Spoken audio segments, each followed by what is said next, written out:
Voilà. Donc, je vais changer le bras oscillant de mon MP3 deuxième génération. C'est un 300 cm3. Donc, perso, j'ai opté pour la solution d'un bras oscillant déjà monté.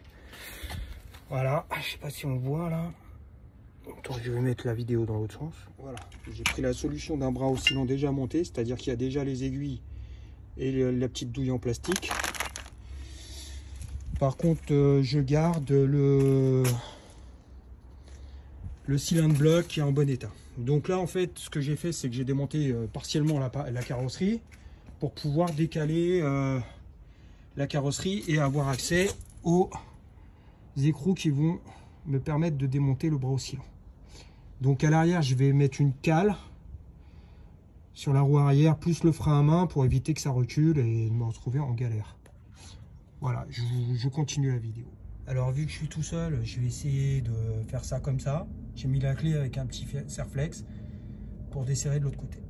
On va voir si ça fonctionne. Donc là, je continue mon expédition. Il se trouve que pour enlever le bras oscillant, je vais être obligé d'enlever le collecteur. C'est trop court. Bon, c'est pas une grosse galère, hein. Il y a le gros écrou et deux petits écrous là-haut. C'est que dalle. Par contre, la surprise, ça a été le bras, la pièce pour les cylindres blocs. Voilà, donc je les ai enlevés en fait direct. Ils sont là. Bon, pour l'instant, ils sont encore bons, je vais les garder. Mais du coup, cette pièce-là, elle est hyper compliquée à enlever parce que tu vois, tu as un écrou là. Celui-là, j'ai pas la douille qui va dessus, donc j'ai décidé de la laisser et de toute façon, je suis obligé de démonter le collecteur, donc ça passera. Voilà. Et donc, du coup, j'ai enlevé les deux vis ici. Bah, pour rien. C'est pas grave. Bon, faut savoir quand même que si t'as pas un minimum d'outils, t'oublies. Hein. Voilà. Donc là, j'ai partiellement démonté le collecteur pour pouvoir faire glisser le bras oscillant, qui est là.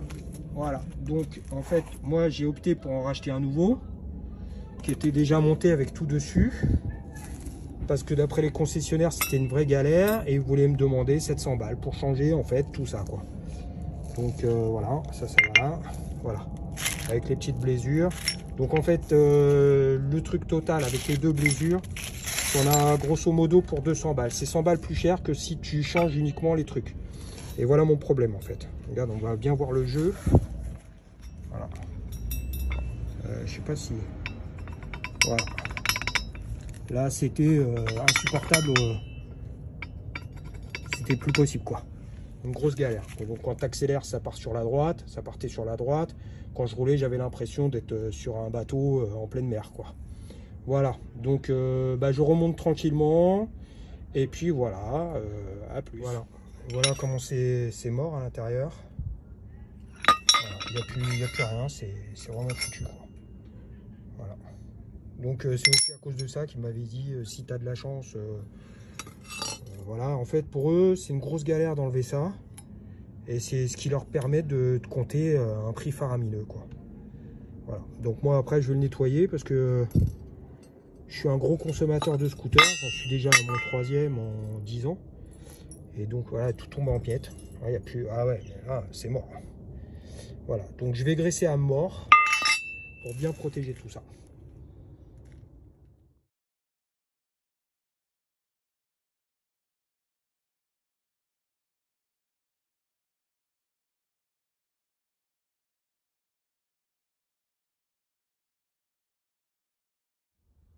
Bon voilà, c'est terminé. J'ai quand même mis 4 heures alors qu'il s'agissait que d'un changement. Je pense qu'il faut mettre 2 heures sup pour changer juste les aiguilles, tout ça. Facile. Et puis la bonne surprise, c'est que par exemple, si vous avez besoin de changer les cylindres blocs, il y a juste à desserrer le carénage. Et en fait, ça s'enlève très très bien sans être démonté. Parce qu'on peut pousser par l'arrière et mettre les nouveaux en les repoussant par devant. C'est très très simple.